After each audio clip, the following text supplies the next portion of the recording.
Today we are going to practice passage and clause test based on CGL Tier 2 previous year examination. आज हम passage और clause test की practice करेंगे जो आपके previous year Tier 2 में पूछा गया है. So let's start. सबसे पहले passage और देख लीजिए. पहले हम questions देख लेते हैं और फिर passage read करेंगे. Number 1.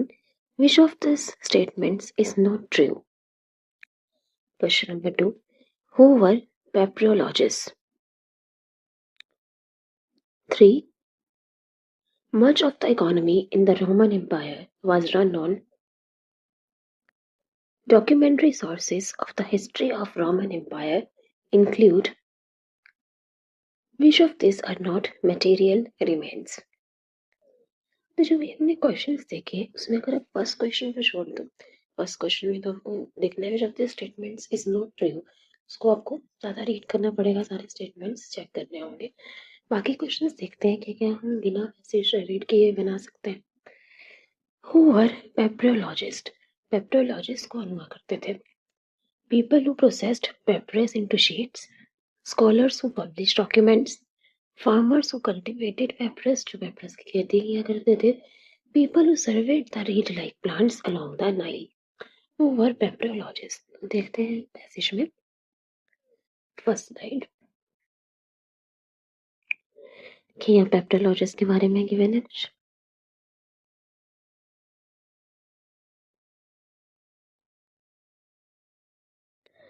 यहाँ देखिए सेकंड स्लाइड में survive on papyrus and have been published by scholars who are called papyrologists. तो scholars जो publish करते हैं thousands of contracts, accounts, letters and official documents survive on papyrus and have been published by scholars who are called papyrologists. तो कौन हुए papyrologist? Scholars who publish documents. यहाँ साफ साफ लिखा है scholars who documents publish किया करते थे. तो papyrologists were scholars who publish documents. तो एक आंसर तुम्हें मिल गया. आगे देखते हैं. Much of the economy in Roman Empire was run on slave labor, scholars, women, archaeologists. Much of the economy in Roman Empire was run on. देखिए पर पूरा पैसेज नहीं पढ़ना आपको इतना नजर मारिए.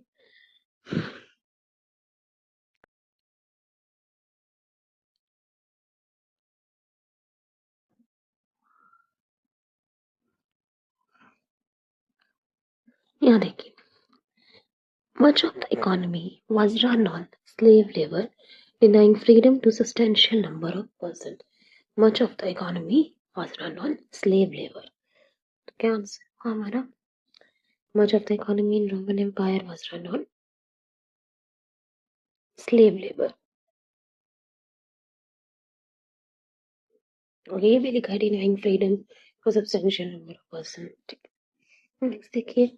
Document sources of the history of Roman Empire include inscriptions, potteries, sermons, landscapes. Document sources में क्या क्या आता था?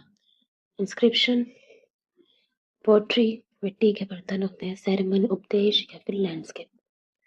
देखते हैं डॉक्यूमेंट्री सोर्सेज के बारे में कहाँ गिवन है. देखिए डॉक्यूमेंट्री सोर्सेज सेकंड स्लाइड में दिया है. Documentary sources include inscriptions and papyri. Inscriptions and papyri क्या होगा answer? Document sources include poetry, sermon, landscape तो नहीं दिया था. इंस्क्रिप्शंस एंड पेपरी तो यहाँ इंस्क्रिप्शन है. आंसर हो जाएगा इंस्क्रिप्शंस. नेक्स्ट देखो. Which of this are not material remains. इनमें से क्या मटेरियल रिमेन नहीं है?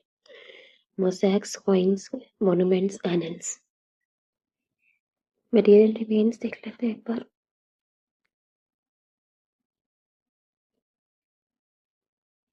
Material remains include a very wide assortment of items that many archaeologists discover. For example, buildings, monuments, यहाँ दिया है buildings, monuments, other kinds of structures, pottery, coins, mosaics, even entire landscape. तो इनमें से क्या नहीं है? मोसैक्स था, कॉइन था, मोनूमेंट्स था, बिल्डिंग्स थी, कि एनल्स गिवन था मटेरियल रिमेन्स में? नहीं, तो आंसर हो जाएगा एनल्स। एनल्स मतलब एनल्स होता है रिकॉर्ड्स, हिस्ट्री के। तो ठीक है, मैंने 4 क्वेश्चंस का आंसर तो हमने निकाल लिया बिना पैसेज को रेट किए। अब फर्स्ट क्वेश्चन में पूछा है which of the statements is not true? Text, documents, and material remains were the main sources of historians. Inscriptions were carved in Greek and Latin. Archaeologists make discoveries through excavations. The Roman Empire flourished longer in the world. Not true. हमसे सही नहीं है, हमें ये बताना है। तो इसके लिए पैसेज रीड भी कर सकते हैं, लेकिन जैसे टाइम कम होता है फिर हम इसको ऑप्शन वाइज ढूंढने की कोशिश करते हैं कि कौन कौन से स्टेटमेंट हमें गिवन है पैसेज में। Text, documents and material remains for the main sources of historians, क्या ऐसा कुछ थिंग गिवन है?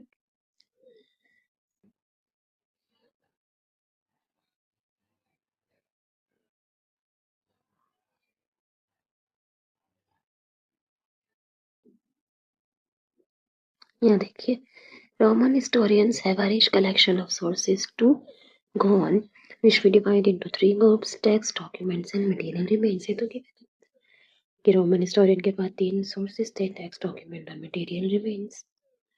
तो ये तो आंसर नहीं हो सकता, ये तो ट्रू है ना, नॉट ट्रू नहीं है ये, तो ये हटा देते हैं। Inscriptions were carved in Greek and Latin, क्या ऐसा कुछ गिवन है?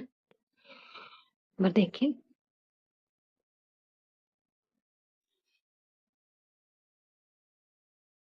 कि बहुत बड़ा पैसेज है ऐसे, तो इतना टाइम होगा नहीं कि आप इसको रीड कर पाओ। और क्वेश्चन इसमें डायरेक्ट थे तो हमने तो सॉल्व कर लिया। सबके पास कम टाइम है तो आप 4 क्वेश्चंस पे अटेम्प्ट कर सकते हो। यहाँ देखो गिवन है इंस्क्रिप्शंस ग्रीक एंड लैटिन, यहाँ कुछ गिवन है। Inscriptions were usually cut on a stone, so a large number survive in both Greek and Latin. Inscriptions हुआ करते थे ग्रीक एंड लैटिन में, ऐसा दिया है पैसेज में। So inscriptions were carved in Greek and Latin, ये नॉट ट्रू नहीं होगा, तो ये दोनों तो अटका है। Archaeologists make discoveries through excavations, देखते हैं ऐसा कुछ गिवन है?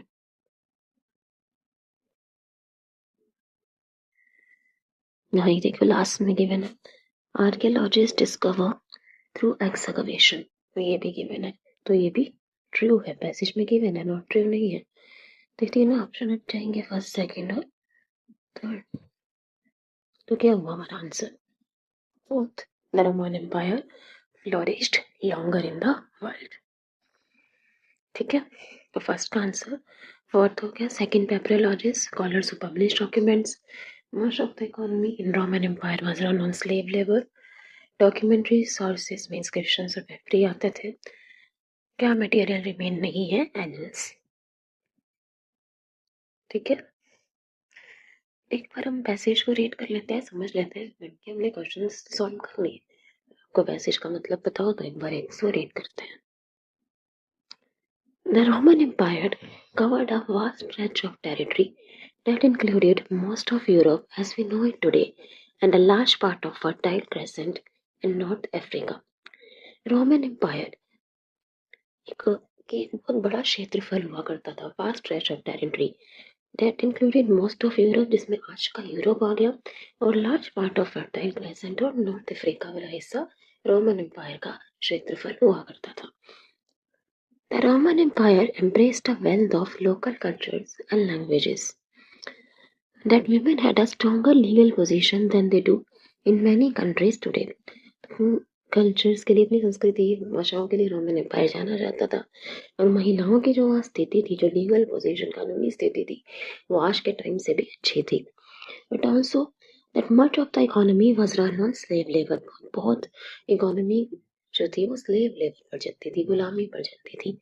Denying freedom to substantial number of person, तो एक ड्रॉबैक था कि बहुत लोगों के पास स्वतंत्रता नहीं थी, स्लेव लेबर हुआ करती थी। From the 5th century onwards, the empire fell apart in the west but remained intact and exceptionally prosperous in the eastern half.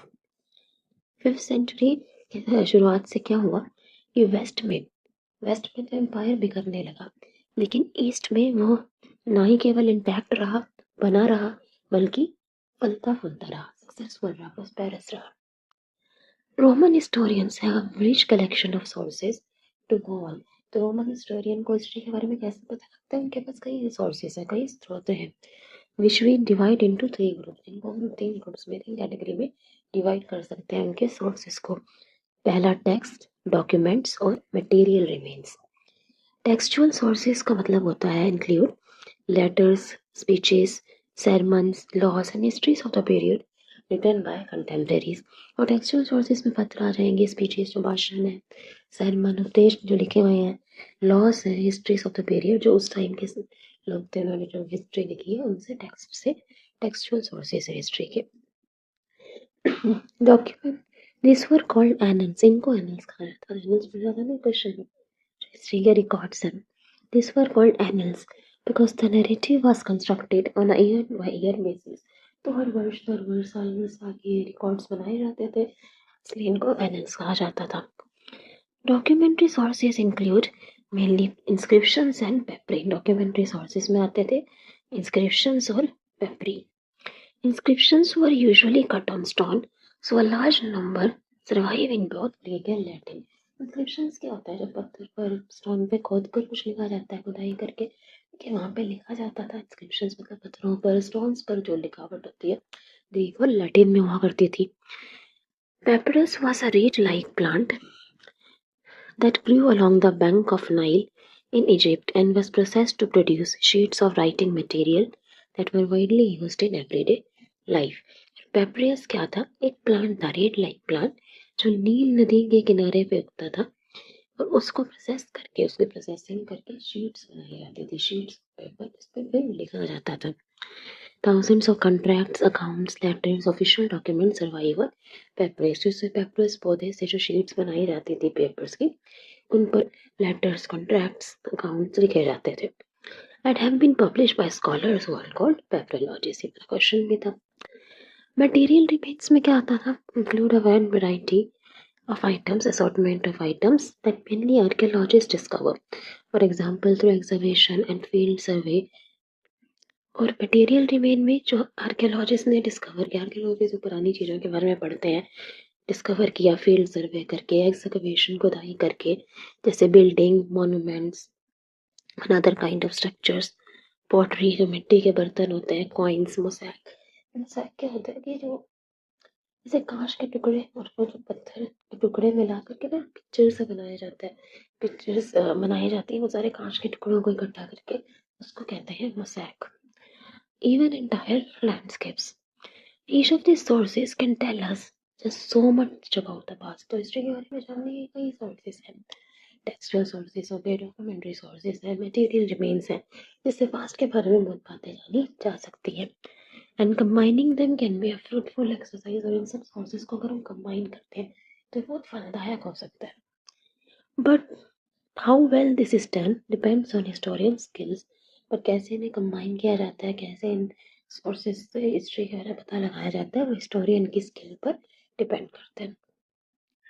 ठीक है, एग्जाम में हमको ये रीड करने की जरूरत नहीं थी पूरा पैसेज, क्योंकि क्वेश्चन सही रखते हैं, ऐसे भी बना सकते थे। एक बार हमने मीनिंग भी देख लिया कि पैसेज में क्या मीनिंग है। रोमन एम्पायर के बारे में बता रहा है कि उस टाइम पे कैसे हुआ करता था, क्या सोर्सेज है हिस्ट्री के, हिस्टोरियंस कैसे उनके बारे में पता लगा सकते हैं।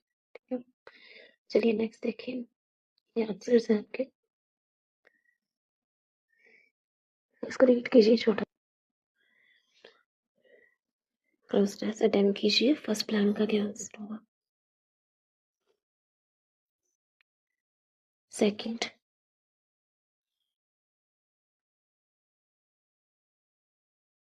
Third, fourth, fifth. ठीक है, डिस्कस करते हैं, फिर इसको पॉज करके अटेम्प्ट कर लीजिएगा। Ragi is a popular annual plant that is dash with healthy nutrients। Ragi annual plant है जो कि डैश है हेल्दी न्यूट्रिएंट से। Loaded, full, supplied, complete. यहाँ पे क्या कहना चाह रहे हैं कि रागी एक ऐसा प्लांट है जो कि न्यूट्रिएंट से, पोषक तत्वों से फुल है, भरा हुआ है। तो क्या फुल यहाँ पे यूज कर सकते हैं? That is full of full के साथ हम ऑफ प्रेपोजिशन यूज करते हैं, यहाँ पे विद प्रेपोजिशन का यूज है, इसलिए हम फुल यूज नहीं कर सकते। अगर ये ऑफ प्रेपोजिशन होती तो फुल यूज कर सकते थे। सप्लाइड विद नहीं होगा, यहाँ पे ये कहना चाह रहा है कि रागी प्लांट है वो भरा हुआ है पोषक तत्वों से, तो सप्लाइड नहीं होगा। कंप्लीट भी नहीं, दैट इज लोडेड। आंसर हो जाएगा लोडेड। नेक्स्ट देखिए, it is good dash of iron, protein, calcium and dash minerals. It is a good source, cause, origin, spring. क्या है ये? कॉज का मतलब तो हो गया कारण, तो एक कारण आयरन, प्रोटीन, कैल्शियम का कॉज तो नहीं है। स्प्रिंग, स्प्रिंग का मतलब होता है, तो स्प्रिंग सीजन होता है, बसंत ऋतु जिसे स्प्रिंग कहा जाता है। स्प्रिंग मेटल कॉइल को कहते हैं स्प्रिंग। स्प्रिंग जंप करने को भी कहते हैं, तो स्प्रिंग की अलग मीनिंग है, लेकिन ये यहाँ कोई भी मीनिंग यहाँ पे फिट नहीं हो रहा, तो ये भी आंसर नहीं होगा। तो ये सोर्स आंसर होगा या ओरिजिन। आयरन, प्रोटीन, कैल्शियम और मिनरल का स्रोत है रागी, उससे आयरन, प्रोटीन और कैल्शियम मिलता है, ये कहा जा रहा है यहाँ पे। तो आंसर हो जाएगा good source. It is a good source of iron, protein, calcium and dash minerals. Origin क्यों नहीं हो सकता?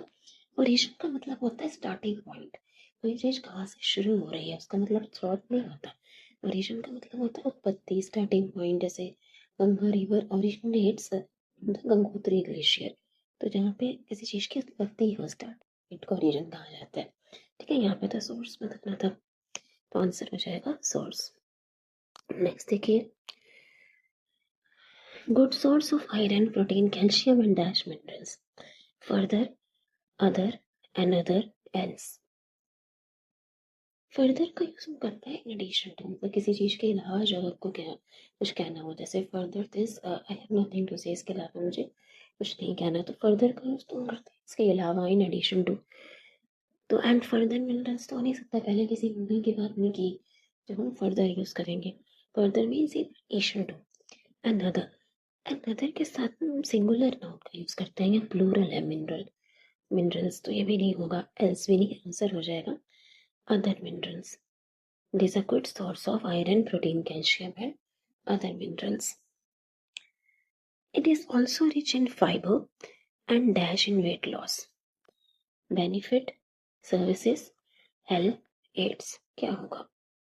Rich in fiber and dash in weight loss. Benefit, benefit नहीं हो सकता है, अगर बेनिफिशियल होता तो हम कह सकते थे।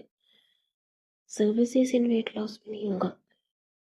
हेल्प या एड्स, दोनों का मतलब ये कि एड का मतलब ये हेल्प करना होता है, सहायता करना, लेकिन यहाँ पे हमें सिंगुलर वर्ब चाहिए। Rich in fibre, it singular हमारा सब्जेक्ट है, तो उसके साथ सिंगुलर वर्ब चाहिए, तो इट्स है। Aids in weight loss as it contains dash saturated fats. Applicable, negligible, communicable, negotiable. Weight loss में हेल्प करता है, ये डैश सैचुरेटेड फैट्स कंटेन करता है। नेग्लिजिबल का मतलब होता है ना के बराबर। Communicable, negotiable, applicable. देखो, अगर इस चीज में फैट होगा वो तो वेट लॉस में हेल्प नहीं करेगा, इसमें फैट्स ना के बराबर है, तभी तो ये वेट लॉस में हेल्प करता है, तो आंसर हो जाएगा नेग्लिजिबल। तो आंसर फर्स्ट का answer loaded, second source, third other, fourth aids and fifth negligible. So thank you everybody, आज हमने एक ग्लॉस टेस्ट पैसेज की प्रैक्टिस की। Hope you like it. Thank you, all the best for your exams. Thank you.